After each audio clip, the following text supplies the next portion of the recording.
Before we start, just a quick reminder to hit that subscribe button. Only 2% are subscribed at 1,000 subscribers.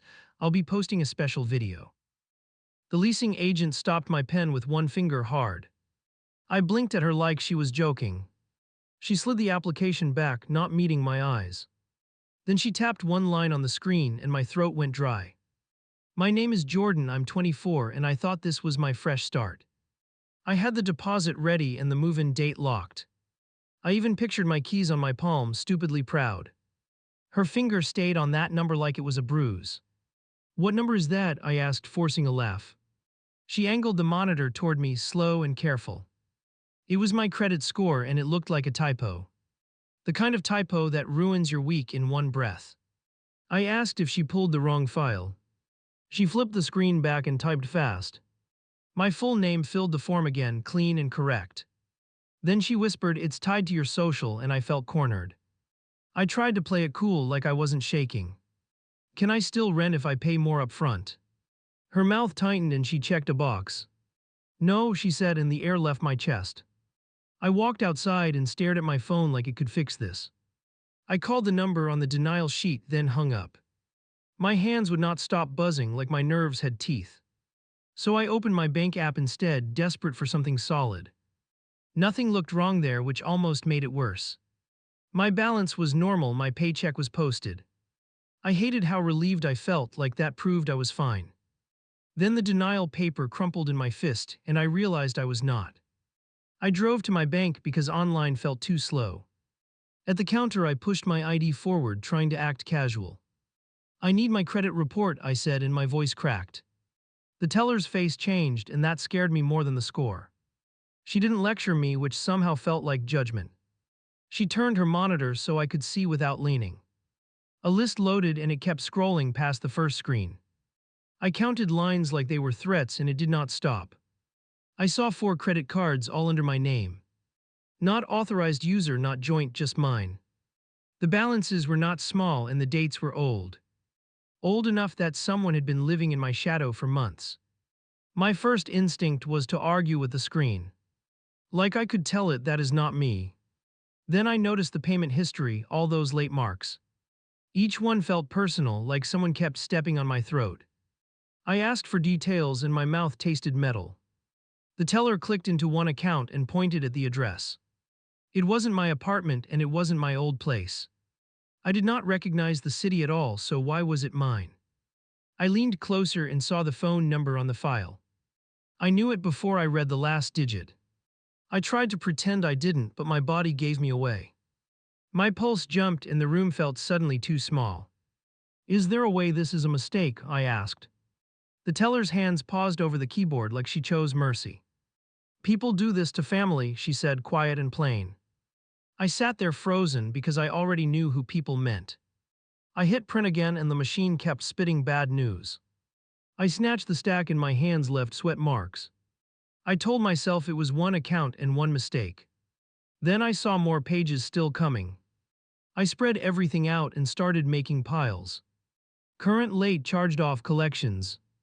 I hated how fast my brain turned into a calculator. Every pile felt like a different way to drown. I called the first card number and paced my kitchen. A robot voice asked for the last 4 digits. I typed them in and got through on the first try. That should have made me happy, but it did. A woman came on and asked for my address. I gave mine and heard the pause on her end. She read back a different one like it was normal. My stomach flipped when she asked, "Do you still live there?" "No," I snapped, then swallowed it back. She asked security questions I never set up. She offered to send a code to a phone number I knew. I stared at my own hand like it was guilty. I asked for the email on file and she spelled it out. It was not mine and it was not even close. I heard myself laugh once, sharp and ugly. Then I asked who added it and the line went quiet. She transferred me to fraud and I held my breath. A new voice came on and talked like a checklist. "Did you open this account?" My answer came out raw. Then he asked, "Do you suspect a relative?" I hesitated and that hesitation still embarrasses me. My brain tried to protect her before it protected me. I said, "I don't know," like I was 12 again. He didn't argue, but his silence felt like a verdict. He listed purchases from the last 6 months. Gas stations, a grocery store near her neighborhood, a phone bill. I recognized the pattern without recognizing the receipts. Then he read a cash advance amount that made my ears ring. I asked for the total balance and wrote it down. The number looked fake. Until I added the interest. I kept adding and subtracting like math could soften it. It only got heavier. I called the second card company and tried a calmer voice. Maybe it's a mix-up, I said like a fool. The rep asked for the same verification, same wrong contact info. 2 accounts, same trap. I opened my credit app and watched the hard inquiries. Each one had a date like a tiny stamp of betrayal.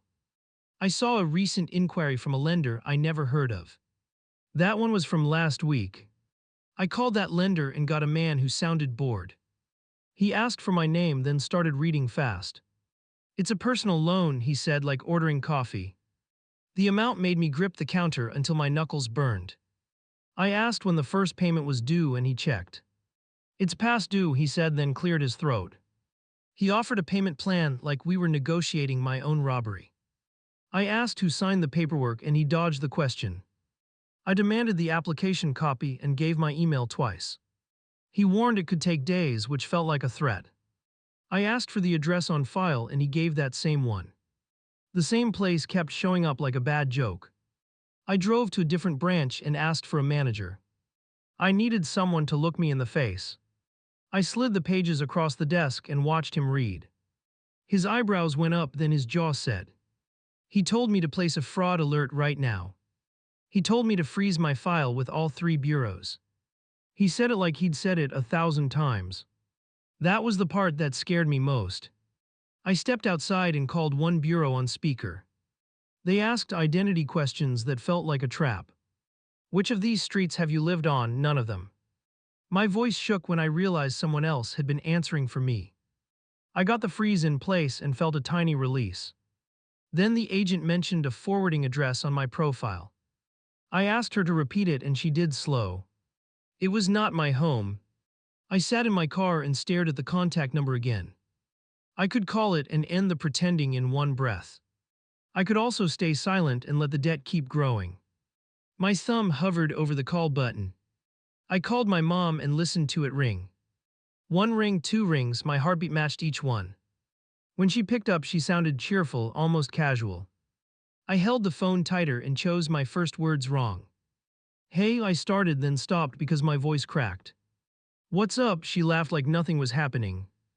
I asked about a phone number tied to my credit file. Her laugh vanished and the pause said everything. I pulled into her driveway and killed the engine too hard. My fingers stayed locked on the wheel like a clamp. I told myself to breathe, then didn't. Her porch light clicked on like she knew I was coming. I walked up and hit the doorbell twice. The second press was pure spite, I admit it. Footsteps rushed inside, then slowed near the door. It opened with a smile that felt borrowed. Hey kiddo, her voice tried for warm. I held the folder up between us like a shield. Her eyes dipped to the papers, then slid away. She stepped aside fast, like control mattered more than truth. I didn't sit when she pointed at the couch. I stayed standing, shoulder tight against the door frame. My voice came out steady, which surprised me. Explain why this is tied to me, I said and watched her flinch. She lifted both hands, palms out like I was waving a weapon. I don't know what you think you saw, she started. I slid 1 page forward and tapped the account number. Her mouth opened, then closed, then opened again. She tried to laugh and it cracked in the middle. That can't be real, she said, then cleared her throat. I asked her to read the phone contact line out loud. Her eyes stuck on the screen like it burned. She reached for the page and I pulled it back. That tiny move hit her harder than any insult. Her face tightened, then softened into that practiced concern. Are you okay? She asked, and I hated how it almost worked. I'm not okay, I said, too blunt, too honest. She nodded like she was listening, then aimed at a new target. Did you do something and forget? Her eyebrows lifted. That's when my temper finally woke up. Stop, 1 word, and my voice went sharp. I set a second page down, then a third. This time she couldn't dodge the pattern. Her knees started bouncing and she looked toward the hallway. She called my name like a warning to behave. I asked about the rent-size charges near her zip code. She shook her head once like refusal was a solution. Then her jaw twitched and she whispered, okay. Her first confession came out small on purpose. One card, she said, staring at her hands. Just one like that should comfort me. My stomach flipped when she added, it was for emergencies. I didn't yell, which is rare for me. I asked which emergency needed my identity. She leaned forward and grabbed my wrist. Nails pressing skin. Don't make this bigger, she hissed, and I pulled away. I asked why the payments were missed over and over. Her shoulders rose, then fell like she was tired of me. I meant to catch up, she said, voice thin. Then she said it, you would have helped if you knew. That line hit like a cheap trick. I felt guilt rise, then I shoved it down. I didn't know because you hid it, I said. Her eyes flashed and I saw anger under the softness. She stood and started pacing, quick and tight. I did everything for you, she snapped. I wanted to scream back, but I bit my tongue. I asked again about the other accounts, and she froze mid-step. What other accounts? She played dumb, almost bold. I pulled out the next report and laid it flat. Her face changed fast, then she looked away too hard. That's when I noticed the mail pile on her counter. Envelopes sat there unopened, all with my name. I stepped toward them before I even decided. She rushed in front of me, blocking the pile with her body. You don't get to snoop, she said, and her voice shook. You don't get to use my name, I shot back. She tried to grab the envelopes and shove them into a drawer. One slipped and hit the floor, landing face up. I saw a collection logo and my stomach dropped again. I crouched and picked it up before she could. She lunged, then stopped herself, breathing hard. The envelope was already split like she'd peeked before. My hands trembled while I pulled the letter out. It was a past due notice and it wasn't small. Her eyes tracked the paper like a predator tracks food. I read the balance twice, then a third time. She muttered, that's not what it looks like, and I laughed once. Then what is it? I asked, voice low. She swallowed and tried to pivot into tears. I was stressed, she said, wiping nothing from her cheek. The fake crying vanished when I didn't comfort her. I asked for the login details to every account. She shook her head, then lifted her chin. That's private, she said, like I was asking for her diary. I stared at her, waiting for the joke that never came. I stepped around her and opened the drawer anyway. She grabbed my arm, then let go like she was scared to touch. Inside were more letters with my name and her address. My vision tunneled when I saw a card replacement notice. I held it up and she stared at it, silent. Her silence wasn't confusion, it was calculation. I asked how long she'd been intercepting my mail. She whispered it was easier, and I felt my skin crawl. I asked where she got my social security number. She blinked like that question offended her. You're my child, she snapped, like that explained everything. Then she added, I kept your documents safe, and I almost choked. Safe? That word made me see it every time she demanded control. Every time she asked for help and meant obedience. I realized she didn't think she stole anything at all. I told her I was calling the companies from her house. She moved fast, blocking the hallway, blocking the charger, blocking space. You are not doing that here, she said, voice hard. I reached for my phone anyway, and she slapped it out of my hand. It hit the floor and skidded under a chair. For a second, neither of us moved. Her face went pale, then tight, then furious. You're making me the villain, she spat, and I felt something snap. I picked up my phone and checked the screen. It still worked, which felt like luck I didn't deserve. I looked at her and heard my own voice go cold. Give me the full truth right now, I said, and she flinched again. I slammed the door shut hard enough to shake the house. The sound echoed and I stood there, fists clenched. I should have left, I knew that. But I couldn't leave her with my name, my future hanging on her lies. I grabbed my phone, the one she slapped out of my hand, and dialed the fraud department again. I heard the familiar robot tone before the agent picked up. Fraud department, how can I help you? I started speaking before I could stop myself. You need to investigate the accounts tied to my name. I didn't open them. There was a pause on the other end. I wasn't sure if it was hesitation or just a bad connection. The agent started asking me all those security questions, the ones that make you second-guess yourself. I gave the answers, but my mind was stuck on her. How could she do this to me? She had always been the one to remind me to be careful with credit. But this was something else. It was betrayal, and I couldn't stop thinking about it. You flagged the accounts right, I asked, voice rising. Yes, we have placed a fraud alert, the agent responded. Good, now what? They told me to wait, to keep an eye on my credit. I was about to hang up when I heard her footsteps approaching the door. She was coming, she'd never been good at letting things go. I shoved my phone in my pocket and toed their shoulders tight. The door creaked open and there she was, my mom. Her eyes were red like she'd been crying, but I wasn't buying it.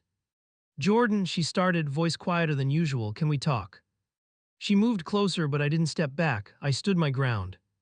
You've lied to me, I said, cutting through her words. She looked like I slapped her, I didn't lie. You did, you stole my identity, you ruined my credit, I fired back, louder this time. Her lips pressed into a thin line and she looked away, like the truth was too much to handle. I never meant for it to go this far, she said. That phrase, never meant to, rang in my ears like an excuse wrapped in guilt. You didn't mean to, you opened 4 credit accounts in my name, you didn't think that through. Her hands trembled as she rubbed her temples, a sign I didn't miss. I just wanted to help, she muttered, barely above a whisper. Help, I echoed, voice dripping with disbelief. How does stealing from me help? She recoiled like I hit her again. I didn't think you'd ever find out, she said, looking almost ashamed. That caught me off guard. I wasn't sure whether to be furious or just feel bad for her. She thought I wouldn't find out, she honestly thought she could get away with it. I took a step back, feeling the weight of everything crashing down. The bills piling up, the phone calls with the fraud department, the lies. I wanted to scream, I wanted to ask her how many other things she'd done without telling me. But I just stood there frozen. I didn't know what else to do, she whispered. My eyes burned, but I blinked away the tears before they could fall. I was too angry to cry, too angry to feel any sympathy. You should have told me the truth, you should have trusted me, I said, shaking my head. Jordan, I'm sorry, I didn't mean to mess everything up. Her voice was shaking now, desperate, but I couldn't let her off the hook. You messed up everything, I said, stepping closer. I'm $30,000 in debt because of you, and you're telling me you didn't mean to. She looked down, and for the first time since I walked in, I saw her eyes clear. I don't know if it was guilt or just exhaustion, but the weight of her actions hit her. I'll fix it, she said so quietly it was almost like a promise. But the words didn't mean anything anymore. You can't fix it, I snapped. You can't just undo this. I couldn't take it back, I couldn't unlearn what I'd just found out. This wasn't just about credit scores or numbers on a screen, it was trust. She took a step toward me, hands held out, but I backed away. I didn't know what I was doing, she said again, like repeating it would make it true. The desperation in her voice hit me harder than I wanted it to. But the anger was louder. Don't touch me, I said, my voice low and raw. She stopped, eyes wide. I wasn't sure who was more scared, her or me. I could feel the tears welling up again, but I couldn't let them out. I wouldn't give her the satisfaction. You ruined my life, I said, almost to myself. I didn't know who else to turn to, she said, voice cracking. Then you should have turned to me, I shot back. But you didn't, you used me. She swallowed hard and looked at the floor like that was her last defense. I'm sorry, she whispered. Her voice broke and something inside me wanted to collapse. But I didn't, I stayed standing, glaring at her. You're sorry now, I said, but I couldn't hear the apology in my voice anymore. Mom, I don't think you get it. I know, she whispered. I heard it then, the finality. She knew, and it was too late. I turned away from her, every step feeling like a weight I couldn't shake. I grabbed my coat off the chair and walked to the door without looking back. Before I stepped outside, I glanced at her one last time. She was still standing there, small, broken. I slammed the door behind me and didn't look back. I signed the police statement and my pen kept slipping. The officer watched me like I might change my mind. I almost did, my throat tightened when I pictured her face. Then I wrote the last line anyway, and the ink looked permanent. I walked out and my phone buzzed before I hit the sidewalk. A text from her popped up, all caps in panic. Call me now, no apology, no question. I put the phone in my pocket and kept walking. At home, I pulled up every bureau site and locked my file. Each confirmation email felt like a tiny shield going up. I printed dispute forms until the stack looked unreal. Then I realized I was building a case against my own mother. I called one card company and asked for the fraud packet. The rep offered options like this was a service upgrade. I kept my voice even, which took effort I didn't have. When she asked if I knew the suspect, my mouth went dry. I didn't answer fast enough and she filled the gap. It's common, she said, too gentle, too practiced. I hated that the whirl. Dee had a script for this. Then she asked for a report number and I had to give it. I emailed the lender and demanded the application documents. They replied with a deadline and a list of requirements. It felt like homework with consequences, which made me furious. I clicked attach on my ID and my hands shook again. I started logging everything in a notes app. Dates, amounts, names, reference codes. I sounded like a robot, but it kept me from spiraling. Then I saw the total again and my chest went tight. I called my mom once because I'm not made of stone. She picked up fast like she'd been waiting by the phone. "Baby, please," her voice came out syrupy, then broke. I hung up mid-breath and my own cruelty startled me. A minute later, she texted a photo of a cashier's check. No amount visible, just her hand holding it. "See, I'm fixing it," that word made me laugh out loud. How do you fix a year of damage with one blurry picture? I sent one message back and kept it short. Do not contact my lenders. Do not use my information again. My thumb hovered over send like it weighed 10 pounds. She replied with a wall of words and I didn't read it. I saw my aunt's name pop up right after. Then my cousin, then a family group chat I never used. My phone turned into a courtroom and I was the defendant. "Why are you doing this to her?" came first. "You know she struggled," came next, like struggle was a license. Someone typed "blood is blood" and I wanted to throw my phone. I typed back one line, then erased it, then typed again. I didn't defend myself the way they wanted. I didn't list balances or dates or any proof. I just wrote, "She put dead in my name." Then the chat went quiet for 30 seconds and I knew it hit. The quiet didn't last. They pivoted to guilt fast and sharp. "She raised you, she's your mom, don't ruin her life." I stared at those words and felt something in me harden. I drove to work on fumes and forced my face into neutral. I made it through the morning, barely hearing anyone. Right after lunch, my manager waved me over, eyes worried. "There's someone here for you," he murmured, and my heart sank. I walked out and saw her by the entrance. She looked smaller than I remembered, which made me furious. Her hands twisted together like she was praying. Then she spotted me and stepped forward too fast. "I just need 5 minutes," her voice came out sweet, rehearsed. I kept my distance and didn't offer a hug. "You can't be here," I said, and my voice stayed flat. She flinched like I'd slapped her and still didn't leave. She tried a different angle and I saw it coming. "I'll pay you back," she nodded hard like promise equals proof. I asked where the money was and her eyes jumped away. That was my answer and it made my jaw clench. A coworker walked past and glanced at us. My mom waved like she belonged, like this was normal. I hated the heat in my face, that public shame. She leaned closer and lowered her voice, and that scared me. "Please don't do the police thing," she whispered. Her fingers brushed my sleeve and I stepped back. "You already did it," she added, and her eyes narrowed. So she knew someone had warned her already. I asked who told her and she didn't answer. She just stared at me, waiting for me to fold. "You're going to get me arrested," she hissed like I was attacking. I felt my temper spike and I forced it down. "I didn't do this," I said slow and clear. "You did." Her lips pulled tight and the mask slipped for 1 second. Then she snapped back into tears like flipping a switch. A security guard appeared near the door, hovering. My mom noticed and grabbed my wrist, not hard but firm. "You're not leaving me like this," she said, voice shaking. I pulled free and felt my skin crawl. I told her to leave before I called security myself. Her eyes widened and the tears stopped midstream. "You'd really do that?" It came out like a challenge.